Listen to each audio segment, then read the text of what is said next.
ਹੁਣ ਗੱਲ ਸੰਜੀਵਨੀ ਸਾਡੀ ਖਾਸ ਮੁਹਿੰਮ ਦੀ, ਜਿੱਥੇ ਸਾਡੇ ਵਿੱਚੋਂ ਜ਼ਿਆਦਾਤਰ ਲੋਕ ਲਾਕਡਾਊਨ ਦੇ ਦੌਰਾਨ ਘਰ ਤੋਂ ਬਾਹਰ ਨਿਕਲਣ ਤੋਂ ਵੀ ਡਰ ਰਹੇ ਸਨ। ਉੱਥੇ ਹੀ ਕੁਝ ਲੋਕਾਂ ਨੇ ਦੂਜਿਆਂ ਦੀ ਮਦਦ ਕੀਤੀ ਤੇ ਆਪਣੀ ਜਾਨ ਨੂੰ ਜ਼ੋਖਿਮ ਦੇ ਵਿੱਚ ਪਾ ਦਿੱਤਾ। ਮਹਾਰਾਸ਼ਟਰ ਦੇ ਨਾਸਿਕ ਜ਼ਿਲ੍ਹੇ ਦੇ ਵਿੱਚ ਰਹਿਣ ਵਾਲੇ ਅਨਿਲ ਸ਼ੇਲਕੇ ਅਜਿਹੇ ਕੁਝ ਲੋਕਾਂ ਦੇ ਵਿੱਚੋਂ ਇੱਕ ਨੇ।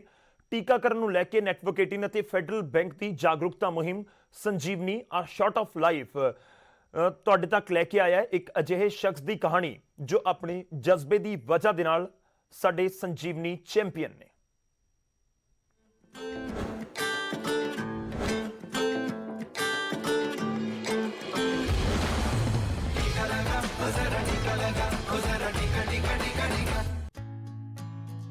भाभी जो लोग हाथ पे काम करते हैं मोल मजूरी करके, उनके घर में 5-5, 6-6 आदमी रहते थे। लेकिन कोरोना पीरियड में उनका सब लॉकडाउन होने की वजह से वो घर पे ही बैठने लगे, तो खाना पीना उनका मुश्किल हो गया। जब गांव का हालत देखा मैंने तो फिर मेरे को ऐसा लगा कि गांव में अभी बीमारी तो बहुत बड़ी, कोई किसके पास जा नहीं रहा है, तो फिर मेरे को कुछ तो करना पड़ेगा, निकलना पड़ेगा।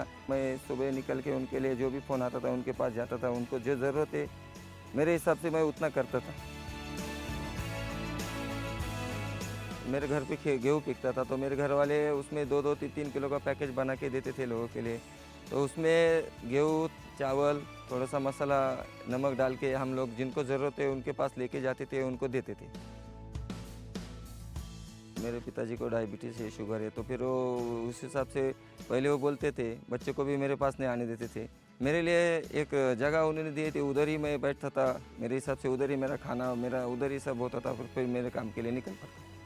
तो अगर कोई पेशेंट बीमार हुआ है तो उसको कौन सी ट्रीटमेंट देना चाहिए, मेरे को थोड़ा सा समझाते थे, ऐसा नहीं ऐसा करने का हिसाब से मैं पेशेंट को एडमिट करता था।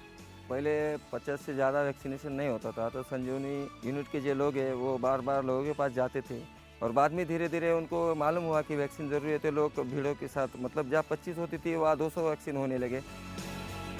लोकांची खूप खूप मदत केली, लोकांना काढे पोचवले, लोकांची सेवा केली, लोकांना दवाखान्यापर्यंत पोचवलं। सर्व काम करायचे ते बाहेर जाऊन। आम्हाला भरपूर काळजी वाटायची त्यांची।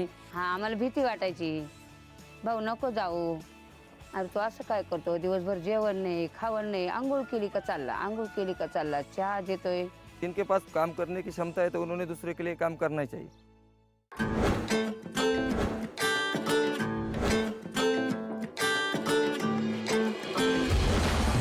टिका लगा,